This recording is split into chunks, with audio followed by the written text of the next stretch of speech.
সুন্দৰতাত বিলীন হৈ নিসংগতা হোৱাৰ ভয়ত কেতিয়াবা নিঃশব্দ অনুভূতিবোৰেই শ্ৰেয় হৈ পৰে। কোৱাত মই ঠিকেই কৈছো, বুজাটো মই অবান্তৰ হোৱা নাই, কিন্তু কেতিয়াবা জীৱন নামৰ নাটকখনৰ মই চৰিত্ৰটিৰ সংলাপ নোহোৱা হৈ পৰে।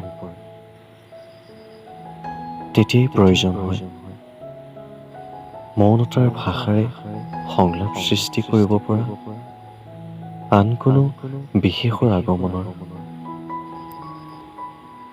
আগমনীৰ অনুভৱো কেনেকৈ ইমান হৃদয়স্পৰ্শী হ'ব পাৰে।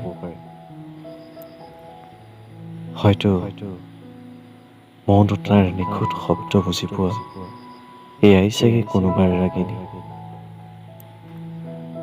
ফুলিব খোজা ফুল, ভাগিব খোজা হৃদয়,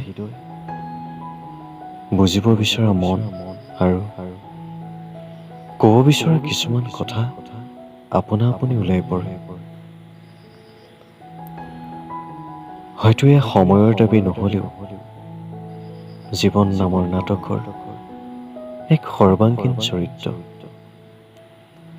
হয়, ময়ো বিচাৰো, ময়ো পূৰ্ণতা কাম্য কৰোঁ, সম্পূৰ্ণ চৰিত্ৰৰ পৰিসমাপ্তি ময়ো বিচাৰো।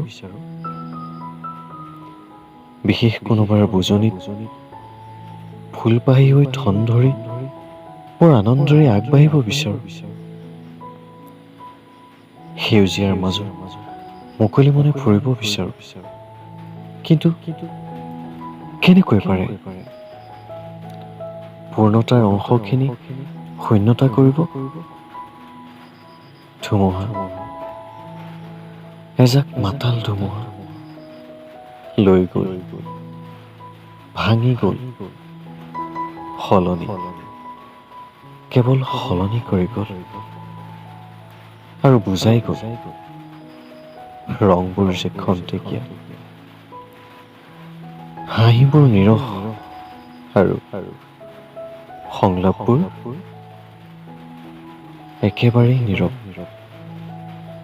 আকৌ কওঁ, নীৰৱতাৰ সাক্ষী আৰু নিসংগতাৰ বলি, সুন্দৰতাৰ পৰাই আৰম্ভ হয় আৰু নিঃশব্দতাৰে শেষ হয়।